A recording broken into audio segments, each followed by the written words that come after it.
Bonjour à tous et bienvenue sur le plateau de l'émission de voyance.com. Écoutez, je suis ravi de vous accueillir pour cette nouvelle émission de voyance en direct. Pas d'informations particulières, rien de spécial, donc je vais tout de suite m'atteler à vos questions. Et la première question m'est posée par Alban. Alban, bonjour. Votre ami, Daniel, souffre de la colonne vertébrale. Cette douleur se répercute sur la jambe et l'empêche de marcher. Normalement, va-t-il guérir sans passer une opération, sans être opéré?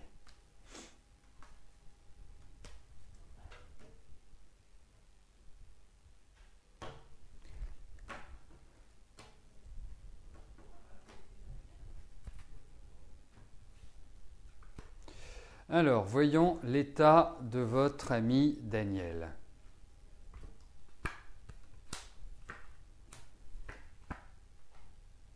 Écoutez, moi, je n'ai pas l'impression qu'il y ait des opérations. En tout cas, c'est extrêmement douloureux. Parce que là, c'est une douleur qui est tout le temps là, tout le temps là, tout le temps là, tout le temps là, tout le temps là, qui fait partie de votre vie à tous les deux. Elle est là, toujours là. Donc, alors, moi, je vais vous dire une chose. Ça, c'est... Attendez, je me mets bien, voilà, je suis bien à l'aise. Ça ne va pas guérir tout seul, ça ne va pas se solutionner comme ça, comme c'est venu, par miracle. Je pense que, première chose, alors je ne connais pas le physique de Daniel, mais il m'apparaît, c'est un sentiment que j'ai, il m'apparaît comme ayant un petit peu d'embonpoint. Quand je dis un peu, c'est parce que je suis bien élevé. Mais il faut faire attention, et c'est là où je veux mettre l'accent, à sa, à sa façon de se nourrir. Ça, c'est le premier point. Deuxième point, pour moi, c'est solutionnable. Mais ce n'est pas solutionnable par un biais genre les anti-inflammatoires, les antidouleurs, les anti-ceci, les anti-cela. Moi, j'irais plutôt du côté d'un acupuncteur ou d'un magnétiseur. Après, il faut en connaître un bon. C'est comme tout. C'est clair qu'il est important d'avoir un bon thérapeute pour guérir cela. Donc, mais non. C'est le chien qui se mord la queue, ça tourne en rond. Je ne suis pas persuadé qu'il y ait une opération, mais je ne peux pas vous dire que voilà, il va retrouver une meilleure énergie. Non, pour moi, je ne le sens pas. C'est vraiment très profond comme mal. Donc, il faut essayer d'autres techniques que la technique on mange des médicaments. Mais vous verrez, moi, c'est vraiment le ressenti que j'ai. C'est vraiment un gros problème d'ossature, mais je pense qu'il a énormément tiré sur le corps, physiquement. Donc, c'est une résultante. Mais c'est pas récent qu'il a des problèmes d'ossature. Ça fait des années. Vous voyez? Des années, des années, des années.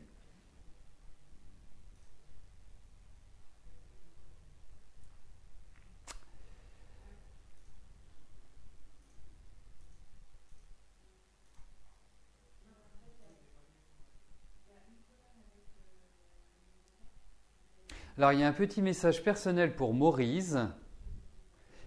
Nous vous avons demandé une précision. Est-ce que vous pouvez nous l'apporter afin que nous validions votre question?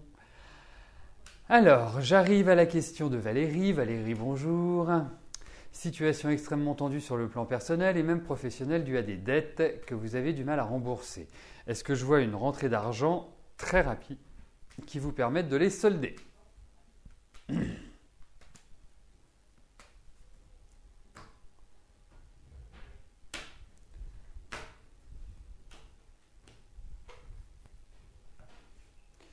Alors, voyons si vous allez avoir la chance, l'opportunité d'avoir une rentrée d'argent.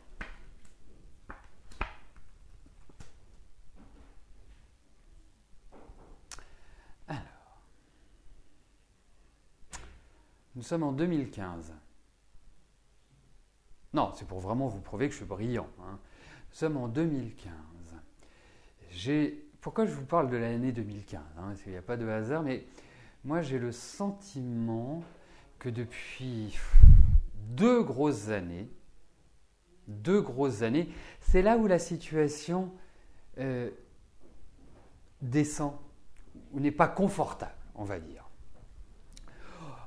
Juste parce que vous me parlez du plan personnel, vous me parlez de plein de choses. Mais sur le plan personnel, pardonnez-moi, mais ça n'a jamais été au top.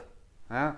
Je vous trouve très seul, très dans la débrouille, à prendre les choses en main, ne pas forcément avoir un retour affectif.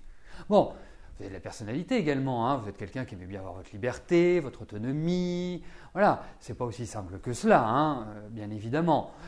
Mais effectivement, je trouve que depuis 2 ans, bon, c'est un peu en chute libre. Alors, poser une question financière, ça c'était mon introduction. Vous me posez une question sur le plan pécuniaire. Est-ce que vous allez avoir une rentrée d'argent? Qui veut dire, est-ce que vous allez réussir à redresser la barre? Alors, elle est lourde votre situation, hein, et vous cherchez des solutions depuis pas mal de temps. Et il y a même, je dirais, des choses qui sont liées à la famille, qui sont liées à votre environnement, qui sont dans ces difficultés financières. Comme s'il y avait une implication entre les différents mondes de votre vie. Alors, bon, j'ai quand même l'impression que vous allez réussir à vous en sortir. J'ai quand même ce sentiment-là. Je ne vois pas forcément ça avant les beaux jours, donc on va dire avant l'été.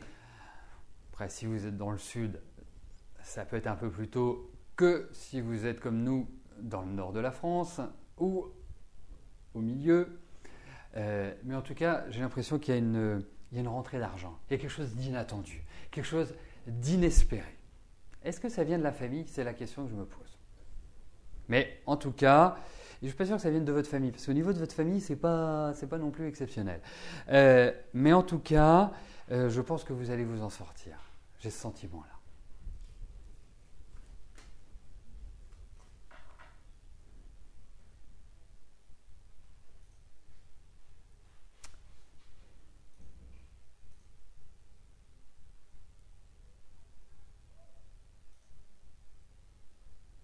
Alors, je suis en train de lire, on va faire une petite halte sur ce que vous évoquez, c'est-à-dire la compatibilité entre les signes. Alors, premièrement, parce que je voyais, les Gémeaux et les Vierges sont-ils compatibles? A priori, non.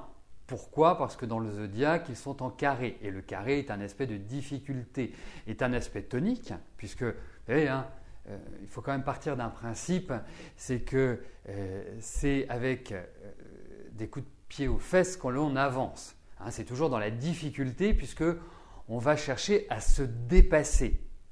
Donc le carré, c'est ça. C'est une appréhension, une peur, un blocage. Comment arrivons-nous à passer la barrière, hein? Et comme on dit, c'est au pied du mur qu'on voit mieux le mur, mais c'est au pied du mur qu'on voit le maçon. Hein. Donc, il est important, dans cette idée de carré, d'y voir un aspect positif, puisqu'il va nous permettre de vraiment passer des caps de l'existence. Hein. Vous regarderez, si un jour vous regarderez le thème de Gandhi, hein, quand même un homme que l'on peut encenser, on peut dire il est merveilleux, il est ceci, il est cela. Vous verrez son thème, je ne l'envie pas, première chose. En même temps, le Gémeaux et la Vierge sont 2 signes qui sont gérés par la même planète, Mercure, mais qui n'ont pas du tout le même intellect. Hein. Il y a un intellect analytique chez la Vierge qui n'est pas qui n'existe pas chez le Verseau, qui n'existe pas chez le Gémeaux, qui a un intellect plus de la mobilité, plus de la créativité que cela. Donc, ça c'est le premier point. Et ensuite, effectivement, schématiquement, La Vierge, qui est un signe de terre, va mieux s'entendre avec le Capricorne et avec le Taureau, qui sont des signes de terre. Mais ça ne veut pas dire que si vous êtes Vierge, vous devez rechercher un Capricorne ou un Taureau. Vous savez, ça c'est comme si on disait, voilà, ceux qui sont bruns aux yeux bleus ou blonds aux yeux verts vont se marier avec des personnes qui sont rousses aux yeux marrons. Vous voyez ce que je veux dire? Mais en tout cas, on retrouvera des compatibilités qui, je dirais, vont apporter une vie plus sereine.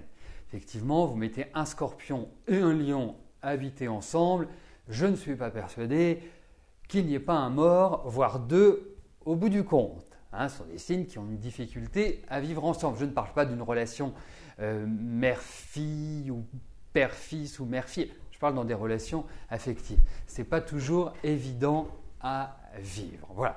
Mais n'oubliez pas une chose, c'est que l'astrologie est basée sur l'étude de 12 signes, 10 planètes, 12 maisons et plus d'une vingtaine d'aspects. Les aspects, c'est l'interaction entre les planètes. Donc, il n'y a pas que ça. Vous avez entendu parler de l'ascendant, vous avez entendu parler des planètes, Pluton, Neptune, Jupiter, Saturne. Voilà, elles ont aussi leur incidence, leur importance dans votre vie de tous les jours, tout simplement. Voilà. Bon, mais j'aime bien que vous vous intéressiez, j'aime bien que vous posiez des questions sur l'astrologie. J'aime bien que voilà, vous soyez très ouverts, pas simplement voilà, vous venez sur l'émission pour poser une question, avoir une réponse. Non, il faut s'intéresser, il faut s'ouvrir. C'est un domaine passionnant et c'est un domaine qui peut vous rendre tellement de services quand vous le connaissez, pas simplement pour répondre à vos questions, pas simplement pour connaître votre avenir, mais aussi pour savoir quel potentiel vous avez en vous, pour savoir quelles sont les périodes pour agir, quelles sont les périodes qui sont fastes ou néfastes pour entreprendre. C'est cela aussi. Voilà.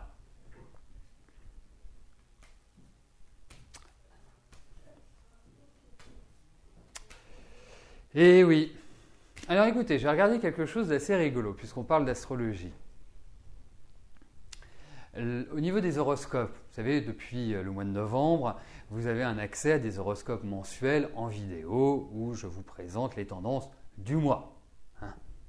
Ce sont, et ça reste, des tendances. Mais bon, ça peut tout à fait vous être utile et vous servir. Et effectivement, j'ai trouvé ça rigolo parce que je me suis posé la question, quel est le signe qui est le plus important en termes de... je la reprends, cette phrase, elle n'est pas jolie. Quelles sont les personnes du signe qui a le regard... En gros, quel est le signe qui est le plus vu? Et je me disais quand même, on est sur de la voyance, c'est la balance. C'est le signe de la balance. Et ça me donne une idée d'ailleurs. Ça me donne vraiment une idée par rapport aux horoscopes. À chaque fois, il y a plein de choses qui se rajoutent. Mais en tout cas, c'est à ma surprise, parce que j'aurais beaucoup plus pensé au Verseau, pour tout vous dire. Mais non. Et de très très très très loin. C'est vraiment là. Alors donc, il doit y avoir quand même une majorité de balance, mais c'est quand même, c'est pas surprenant non plus puisque je suis ascendant balance. Vous allez me retrouver, je vais vous retrouver. On va avoir des méthodes de pensée, des atomes crochus comme on dit. Voilà. Bon, allez, il faut que j'y aille parce que moi quand je suis parti sur ah ben non, je vais pas regarder le mois regarder. J'ai pas regardé effectivement. Voilà. Mais bon, il faut toujours tirer vers le haut. Et c'est ça, je me suis dit, c'est rigolo. Et je pensais vraiment que c'était ça. Bon, allez.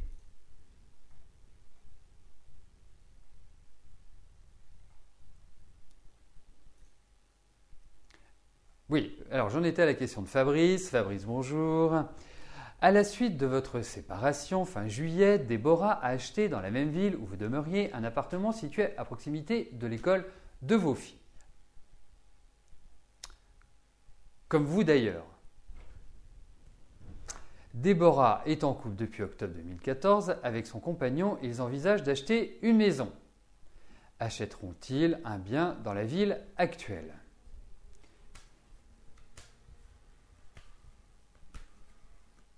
Alors, je vais regarder les cartes, mais je vous apporterai quand même un élément qui a son importance. Mais voyons ce que disent les cartes.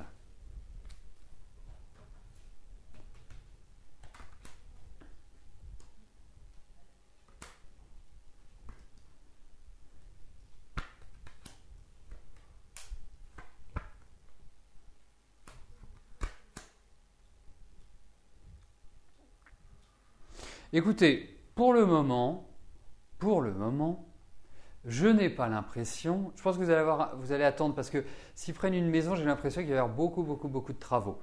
Donc ça laisse le temps de voir. Mais je ne suis pas persuadé qu'ils changent diamétralement. Alors, dans la même ville, qu'est-ce que ça veut dire dans la même ville? Moi, je parle du département. Parce que, vous voyez, vous pouvez habiter à quelques kilomètres du centre-ville. Ça revient au même. Mais pour moi, je ne suis pas persuadé qu'ils vont changer diamétralement. Voilà, c'est l'impression. Et la deuxième impression, c'est qu'ils vont acheter une maison avec des travaux. En tout cas, il y a des problèmes par rapport à des travaux, une construction. Ça va pas être une sinécure. Bon, l'autre point, ce qui est important, Fabrice, c'est que Déborah n'est plus votre femme. Donc, la perception des choses est un petit peu cassée dans le cadre de l'émission. En privé, ça pourrait aller, mais dans le cadre de l'émission, ce n'est pas toujours évident. Mais là, c'était assez clair. Donc voilà, ça ne me pose pas de problème majeur.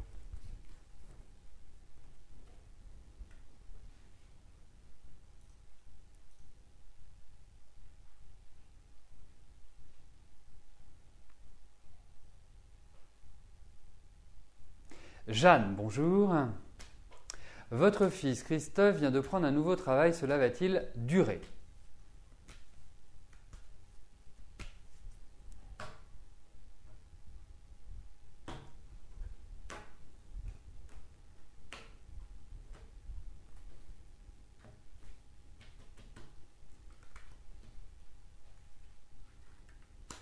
Alors, regardons au niveau du travail de Christophe.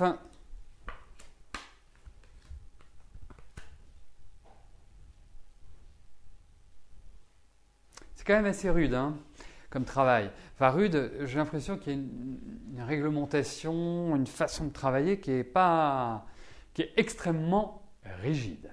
Donc, il va falloir s'adapter. À mon avis, il faut dire une chose, c'est qu'il y aura d'autres ouvertures pour lui. C'est comme si, en fait, il allait évoluer, il allait changer, il y a de nouveaux accords, il y a de nouveaux papiers. Peut-être que c'est juste un début pour aboutir sur la deuxième partie de l'année à quelque chose de beaucoup plus adapté, beaucoup mieux pour lui. Enfin voilà, mais il est dans des bonnes périodes, donc je ne m'inquiète pas. Mais c'est quand même une ambiance pas simple, pas rigolote, je trouve. C'est rude.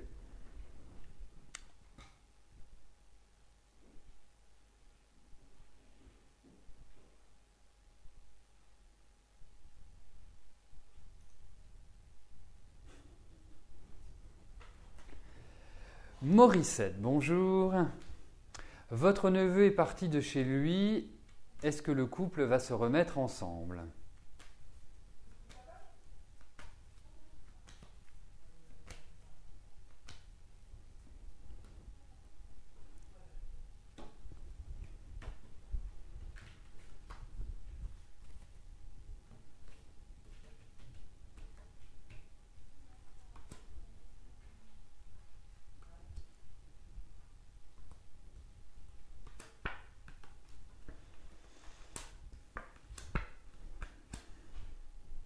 Bon, remarquez en même temps, la mimique que je viens d'avoir suffit comme réponse. Mais je vais l'exprimer très clairement.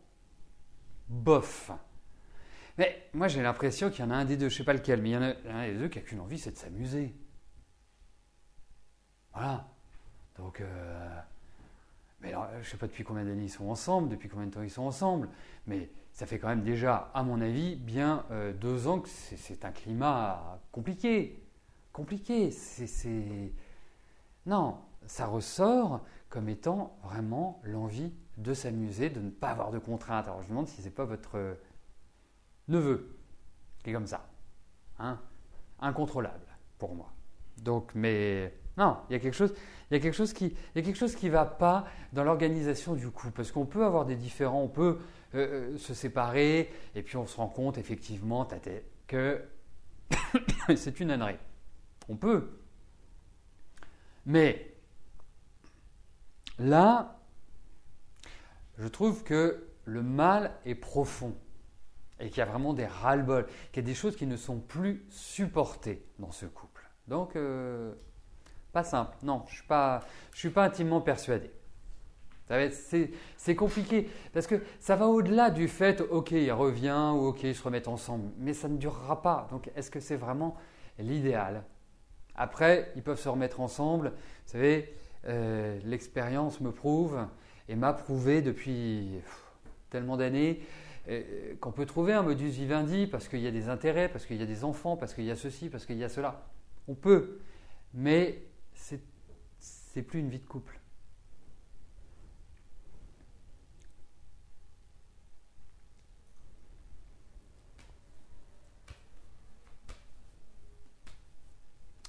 David, bonjour.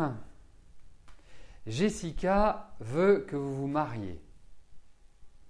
Elle habite à 400 km et a 4 enfants. Vous êtes sur Paris avec votre fille en garde alternée, votre travail sur Paris. Vous avez peur de tout quitter pour elle. Aurez-vous une autre rencontre sentimentale sur Paris? Alors, voyons cela.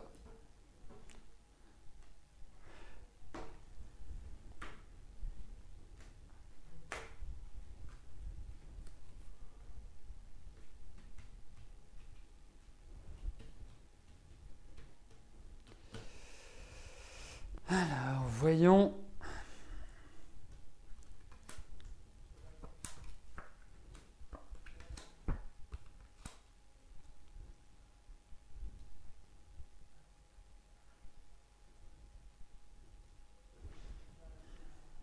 Bon, alors.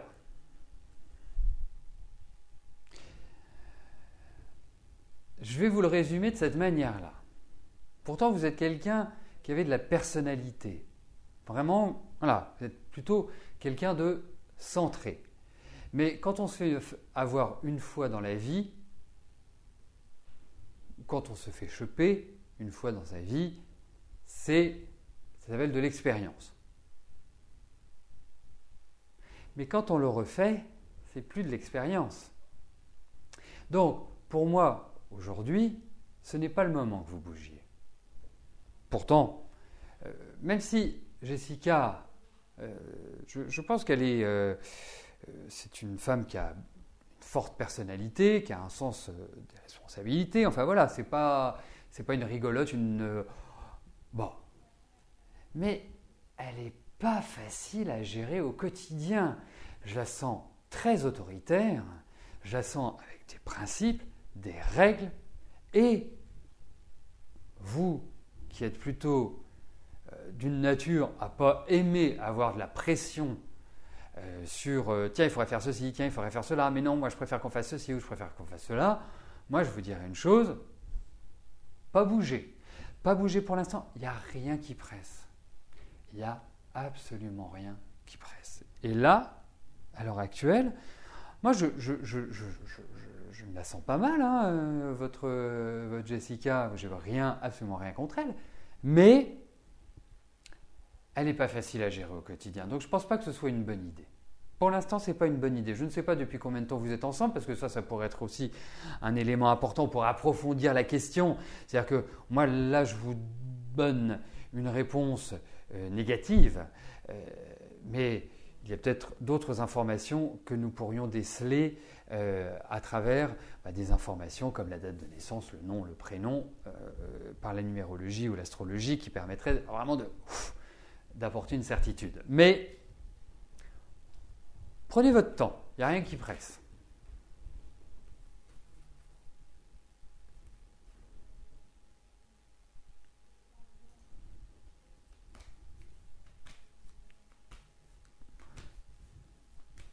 Et après, bien sûr, je lisais vos conseils, Bien sûr, si on réagit comme ça humainement, sans, voilà, dans le bon sens, en ayant du bon sens, pardon, indéniablement, moi je réfléchis à votre question. Imaginons, je suis seul, je rencontre quelqu'un qui a 4 enfants, qui me demande de me marier. Je pense que je n'irai pas. Naturellement, je n'irai pas. Hein, ou en tout cas, quoique ça dépend. Mais bon, bref, j'irai pas. Dans 99% des cas, on n'y va pas. Mais voilà, ça ne veut pas dire que ce n'est pas faisable. Mais pour moi, ce n'est pas jouable pour l'instant. Voilà. Christiane, bonjour.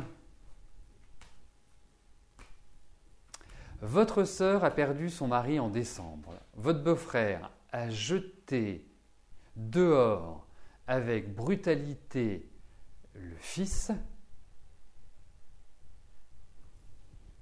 Votre sœur a perdu son mari. Votre beau-frère a jeté dehors avec brutalité le fils. Motif illégal. Surtout qu'en plus, on est dans une période de commémoration. C'est dommage que ça n'existe plus. Hein. C'est vraiment dommage parce qu'il y serait allé directement. Alors, insensé. Est-ce que Philippe reviendra vers sa mère? Alors, moi, il y a une chose que je n'arrive pas à comprendre. Son beau-père, c'est le deuxième mari, entre guillemets, de votre sœur. On est d'accord? Que je comprenne bien, parce qu'il y a des choses qui... Ah non, c'est loin d'être une maladie d'être gay, hein, c'est juste, ça ne se pose même pas comme question. Hein.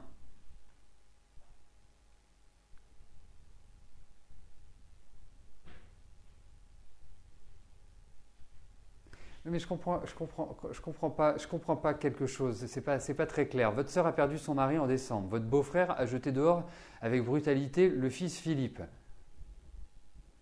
Et quel est le lien? Je n'y comprends pas. Je n'y comprends pas.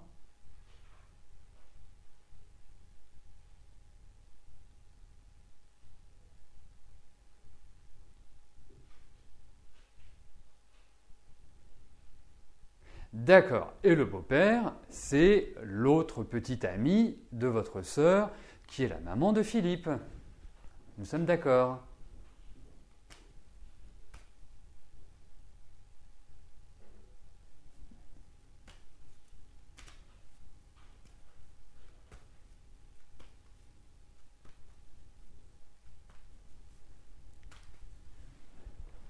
Bon, en tout cas, on va essayer on va regarder si Philippe reviendra vers sa mère.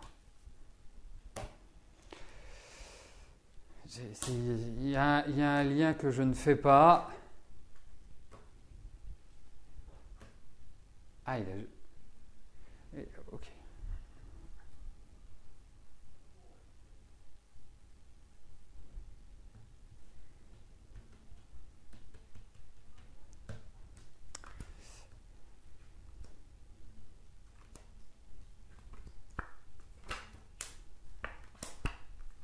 Oui, il reviendra. Il reviendra parce qu'il y a quand même un attachement qui est fort. Mais je ne pensais pas encore qu'au XXIe siècle, on pouvait avoir de tels comportements.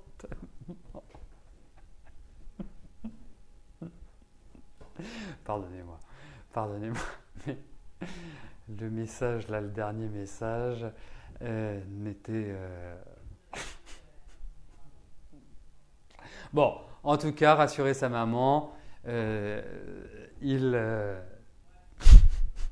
reviendra. Il reviendra. Bon, un peu laborieuse cette fin d'émission, mais l'essentiel, c'est que j'ai pu répondre à cette question. Et en espérant bien, que les relations familiales soient quand même un peu plus modernes et un peu plus responsables et avec l'évolution. Hein, parce que, vous savez, c'est quand même très très curieux d'avoir cette approche de l'homosexualité pour une raison qui est simple, c'est que historiquement, quand vous regardez pendant la Rome antique, hein, donc ça ne nous rajeunit pas, et la Grèce antique, mais la bisexualité, l'homosexualité étaient des comportements, la question ne se posait même pas, c'était comme ça, voilà. Alors effectivement, à partir d'une certaine date, 0 ans, et puis quand on est arrivé au Moyen-Âge, tout cela a été un petit peu transformé par nos chers amis ecclésiastiques qui ont décidé que l'amour ne pouvait être qu'entre un homme et une femme. Voilà. Hein? Que voulez-vous? C'est comme ça. Bon, en tout cas, surtout dans la vie, il faut toujours avoir l'esprit ouvert et le respect de l'autre. Je vous souhaite à tous une excellente fin de journée et bien évidemment, nous nous retrouvons pour une nouvelle émission de Voyance en direct dès demain à partir de 13h. Merci, bye bye.